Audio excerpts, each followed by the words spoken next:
In this episode of Outlook TV, we're coming to you from bright nights in Stanley Park. And we have Conni Smudge at the 23rd Annual Diorama Party. Caryl Dolinko and Women's Winter Faire. Angus Praught goes to Art for Life. Skyler Baire sets up and spikes a great story about volleyball. Fred Kamperman visits the Momentum Project. Rae Clark interviews the Leaping Thespians. Hello and welcome to Outlook TV. I'm Rebecca Wyman. And I'm Dan Doomshaw. Thanks for joining us on this special holiday episode where we're shooting from Stanley Park's Bright Nights Festival. It's really beautiful down here. And you know who else is really beautiful? Conni Smudge. She's up first. That's right. Conni brings us to the Diorama Party, which was a fundraiser filled with a lot of drag queens and a lot of little boxes. He said boxes. Hi kittens, it's your intrepid reporter, the unstoppable Conni Smudge, reporting for Outlook TV here in the Davie Village at Celebrities Nightclub. We're here for Diorama 23. It is going to be a night of creativity, obviously a whole lot of talent, and I've got some interviews with some really important people here in the city of Vancouver. The real reason we're here is to have a good time, but also create some cash for some really important charities. I know the Dogwood Monarch Society is involved. Who else is involved? VOCRA, the Vancouver Orphan Kitty Rescue Association. Vancouver Food Bank, Rumble Theatre, Friends for Life. The party's about our community and celebrating it and being here for each other. Thank you again all for coming to the 23rd Annual Fullerstein's Diorama. This year Fullerstein's have all of the dioramas available to purchase, to bid on. You can bid on them here all night or throughout the entire weekend at Little Sisters bookstores and or online at the Fullerstein's Facebook page. And this is always one event I really, really love to MC because everyone is so generous and in the Christmas spirit and wanting to give back. I donate my box to charity every year at Diorama.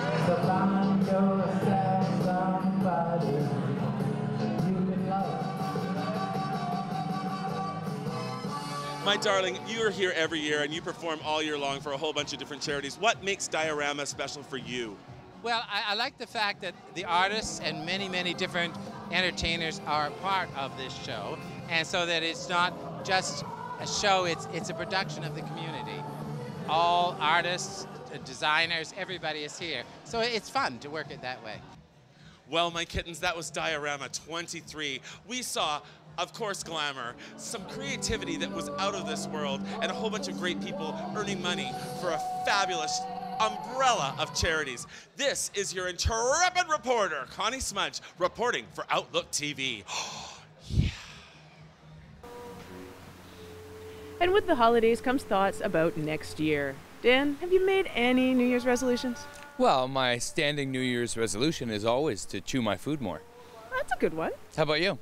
No, not really a resolution, but I'm going to do a cleanse in January. Oh, wow. Oh, I have something coming up for the new year. What's that? I'm in a play. A play? Yes, it's called The Gay Mafia.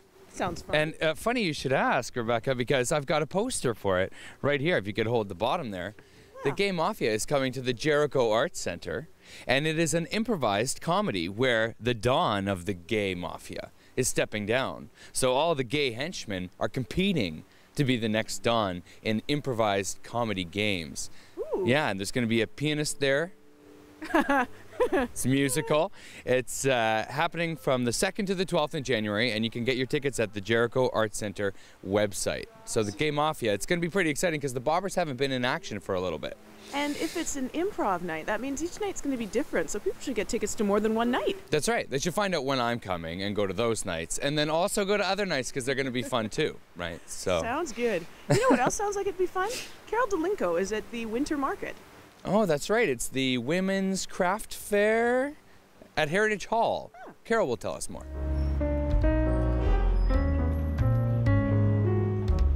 We'd like to welcome you all to the Women's Winter Fair. I'm here with Pat Hogan, the producer of this fair. Can you tell us a little bit about this? It's been on for 19 years, And this is the first year, however, in many years that I'm only doing one show. I was doing 2 shows for a lot of years, and I've decided to cut it back for the time being anyway. Next year is the 20th, and it's going to be big. I'm going to have it for 3 days. Wow. And I'm going to have a concert here on Friday night. So I'm hoping some of the old timers come back again. Now, what makes this fair a little different? There's quite a few craft fairs over Christmas. What makes this one a little bit more unique? Well, one of the things is it's only women vendors, and that's because it's just something that I created, and energetically and visually and in every other way, it's a women's winter fair. And I don't know how many vendors have told me over and over again, people who do this for their living, who said this is one of their favorite. They love this atmosphere and they loved coming back. I've come for a few years as a customer because I've been very drawn to this being very supportive of women and creativity and beauty and spirituality. And that's what we do as women. You know, we gift each other and we're very co-creative, and there's a rich harvest right now in this place and out there. It's not just people shopping and buying, it's supporting more local type of businesses and things like that. And what's amazing too is the connections that everyone makes. It's not just women, men can come and shop here too, but people reconnect with old friends and acquaintances and discover totally new things that they've never seen before, and there's a stimulation of people's creativity and imagination and love and caring, and a hope that we'll all have a better future. Pat told me about some of the unique vendors at the fair this year. This woman is new with me, Jane Gillis, down here, and she's done these beautiful figurines of women, which I like. There's a woman over there who's done beautiful wood labyrinths that you use with your fingers. You know, normally you walk the labyrinth. Well, this time you're doing it with your fingers. And I love what Heather Grant has over there. She has these pincushion things on china. What I like about it too is many of these women, whether they're working with textiles or metals or glass, it's all recycled material. And so they're recycling and putting it out into some art form. Pat told me about the fundraising aspect of the Women's Winter Fair, and it's amazing. We have a door donation, and that's what it is, a donation. People don't have to give. But over the past 18 years, through the door donation, we've given out $90,000 to different organizations, both locally, the Downtown East Side, Positive Women's Network. This year I decided that I would give it to Hurricane Sandy victims. What an amazing day I had at the Women's Winter Fair, hosted by Sounds and Furies and Pat Hogan. I bought some leather, I bought some lace, I met some ladies. You know, it was a very successful day. Definitely, I'll be back next year. Caryl Dolinko for Outlook TV. In the holiday season, there is a big emphasis on giving. And here in Stanley Park at the Bright Nights Festival, all of the proceeds go to the Professional Firefighters Burn Fund. Next year, they're going to be building an 8-unit building at 23rd and Main to house people who have to come into Vancouver to be treated at Children's Hospital for burns. That's right, because all over BC, when someone suffers a burn injury or a trauma, they come to Vancouver and the families often have trouble finding accommodations. So part of the funds from Bright Nights will go to build those accommodations so that families have a place to stay while their loved ones are recovering.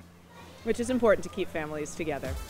Well, it's time for us to take a break, but stay right there because we've got lots more holiday queer news coming right up.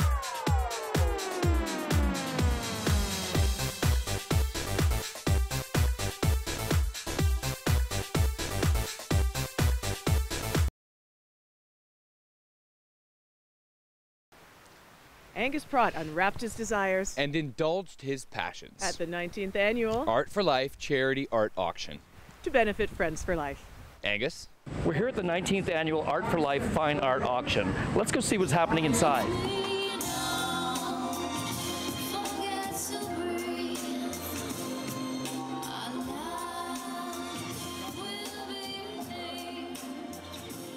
Now, do you have your eye on any particular piece of art tonight? Oh, there are so many amazing pieces here. It's absolutely incredible. So not just one, but maybe more than one. Fantastic.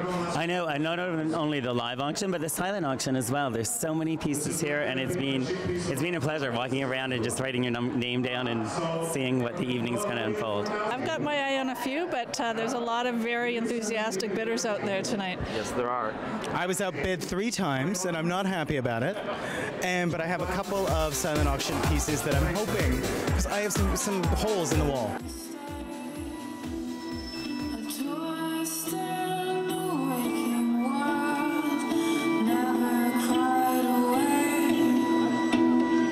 Everything you've been touched by in the room, all of the beauty, all of the love is why I'm still involved, and I think why many of you are too. Can you tell our viewers a little bit about the Art for Life and the importance it has for Friends for Life? Absolutely. We're in our 19th year of our Art for Life annual fine art auction. The money raised here tonight goes directly to our members, individuals who are living with illnesses such as cancer and HIV. When someone you love is seriously ill, our team of passionate healthcare providers provide them with the quality of life that they deserve for as long as they need it, and that is exactly what we do at Friends for Life. We've had a fantastic time here at the 19th annual Art for Life Fine Art Auction. For Outlook TV, this is Angus Praught.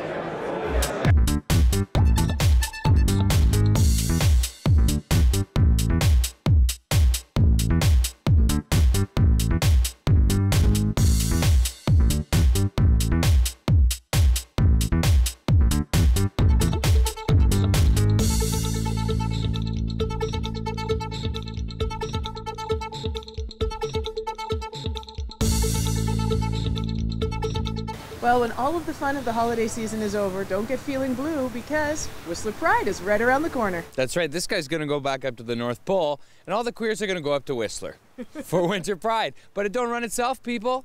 We need volunteers. Volunteer, it's fun. We'll be there. That's right. You can save some money on the ticket prices and help run the event by volunteering for Whistler Pride. So get in touch with Whistler Pride and join their volunteer team. Speaking of teams, Skyler Baire joined one. That's right. Next up, we've got sports, and Skyler Baire's setting up a good story. He's going to spike it right on home in those short little shorts of his. Skyler's visiting the Gay Volleyball Association. In Outlook TV Sports, we're spiking and serving some volleyball with the VGVA. A lot of people come to our membership through word of mouth. They know somebody in the league. Certainly they find us on the web, which is very easy to find us at vgva.com. So you can look us up, and we certainly welcome drop-ins. We're all about inclusiveness and having anybody come. More importantly, even though we're the Vancouver Gay Volleyball Association, it's really important to us that the message gets out that we're inclusive of everybody. So gay, straight, bi, lesbians, everybody. We want anybody to come. We have 5 different skill levels, so we have something for everybody to offer. And it's really about getting to be connected to your community. My stepbrother actually plays in the league and has played in the league for a lot of time. So my gay brother ended up bringing me into the league here. There's always tournaments happening. People are always traveling between the cities. And it's a lot of fun. And traveling is part of what makes the volleyball fun, because you get to go to all the different tournaments. Last year I was in San Diego for one, and San Francisco, and Portland, and Las Vegas. So tell us about your shirt. It's one of the guys here today. He designs shirts for the gay volleyball community. So this one today is work, because you'll hear a lot of crazy cheers here at gay volleyball. I mean, it's everything from work and girl and hey girl. We have tons of social events that happen all year round, whether it's a big event such as a tournament or whether it's an actual get-together for socializing at one of our sponsors, for example. Or just as groups, we would go out for lunch, go out for dinner after the league, just to build that camaraderie. And we usually would participate in our sponsors. They might be a restaurant, they might be an activity hall, etc. So definitely we do other things outside of it. Okay. You don't jump, you just kind of... Okay. All right. A good spike and serve takes a lot of practice. Sean gave me a quick lesson in what it takes to make the team.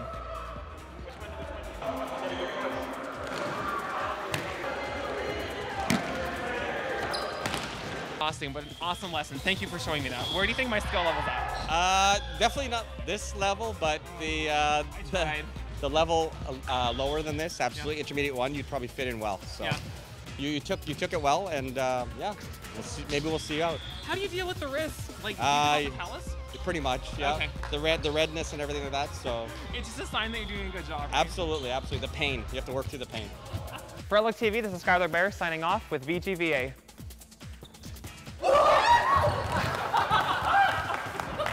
Well, we've got some carols we've got to go sing now, so please, give us a minute. Yeah, some holiday baking, and our little producer down there, Jack Fox, he has got to go wee-wee, so maybe you do too. We'll be right back after the break. Stay tuned. What's in the box, dear? A fruitcake?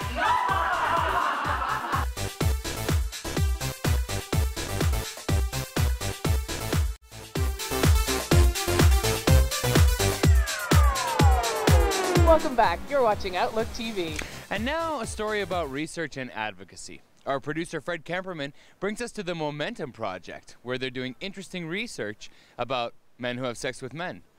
Fred?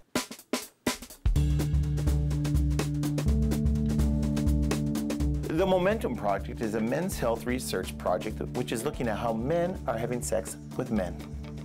The Momentum Project is a 5-year funded study to look at changes in behaviors, attitudes, and beliefs among gay men in Vancouver area as expanded access to antiretroviral therapy in BC rolls out.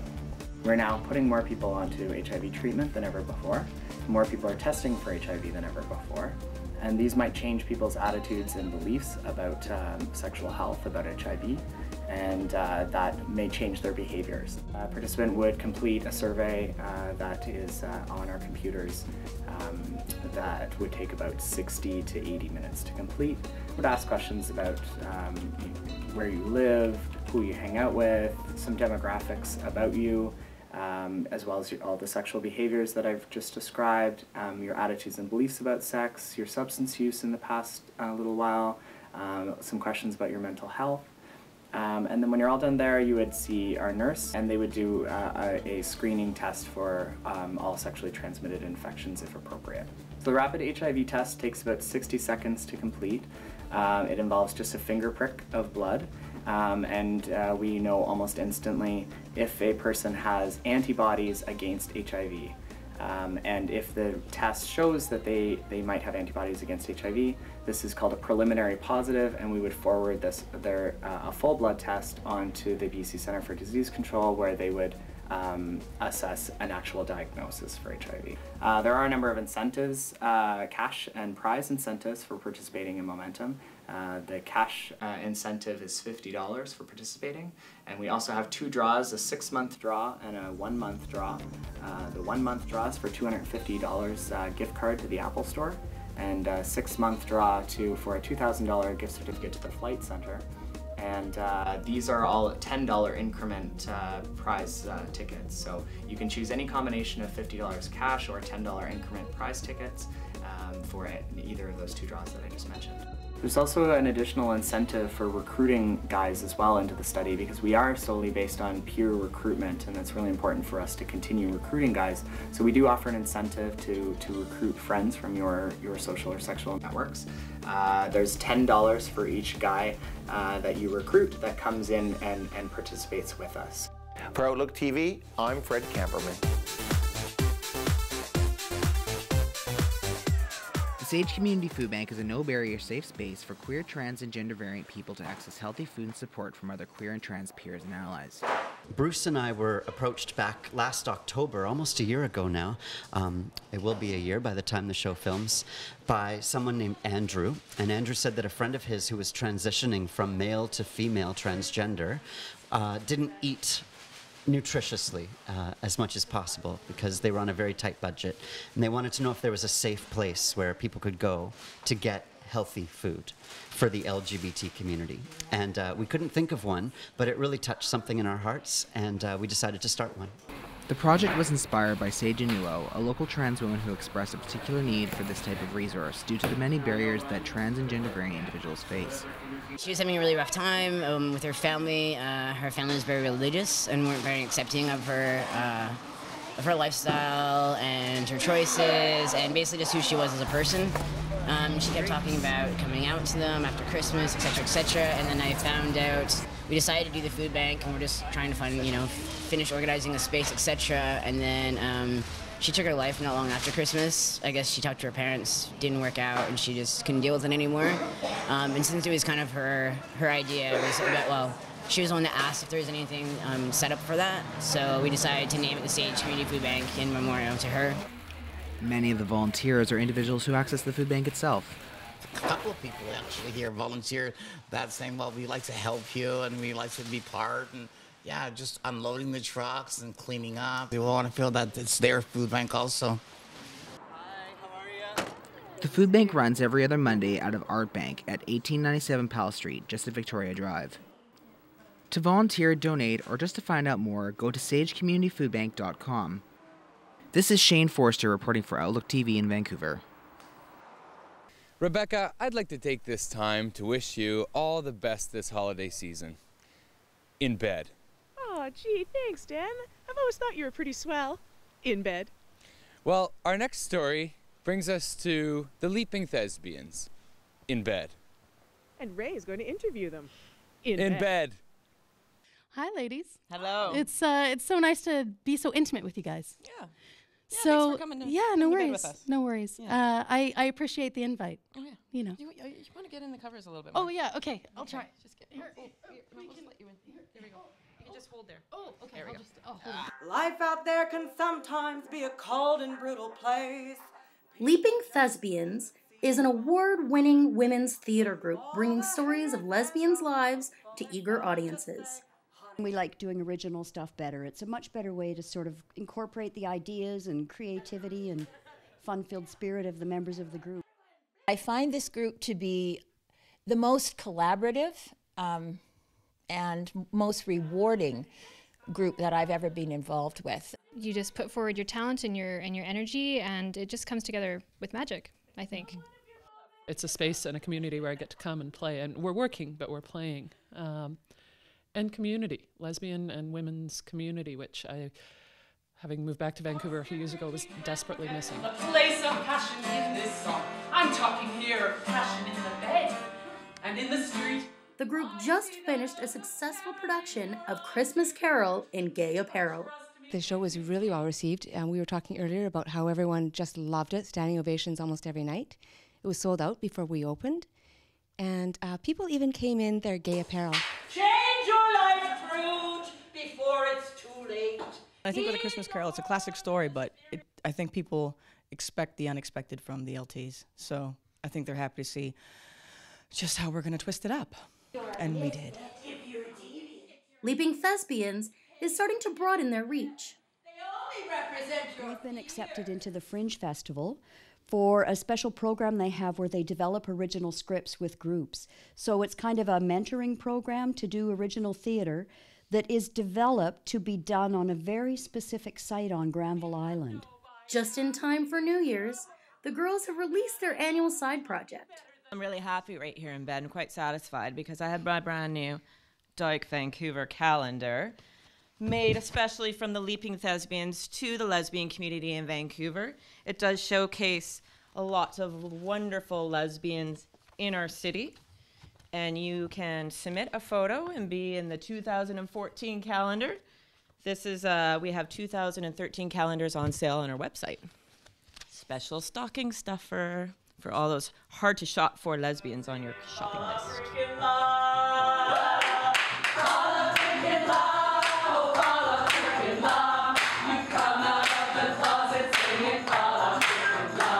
For Outlook TV in Vancouver, this is Rae Clark. Thanks for joining us on this special holiday edition of Outlook TV right here at Stanley Park at the Bright Nights Festival. Come ride the Christmas train. It's a tradition that is really festive. And it's Just Go Santa time, and it's also Boy George is going to be coming to Vancouver. He'll be in town on December 29th at Celebrities, so you should go and check it out. Speaking of checking things out, why don't you check out our Facebook page and make sure to like us. You can also watch our past episodes on YouTube, and you can volunteer for Outlook TV. Be just like us. That's right. If you want to be a reporter, if you've got a story that you want us to cover, be in touch. That's right. Like us on Facebook, follow us on Twitter, be a part of it. Thanks so much for joining us. I'm Rebecca Wyman. I'm Dan Doomshaw. From all of us here at Outlook TV, have a safe and happy holiday season, and we'll see you next year.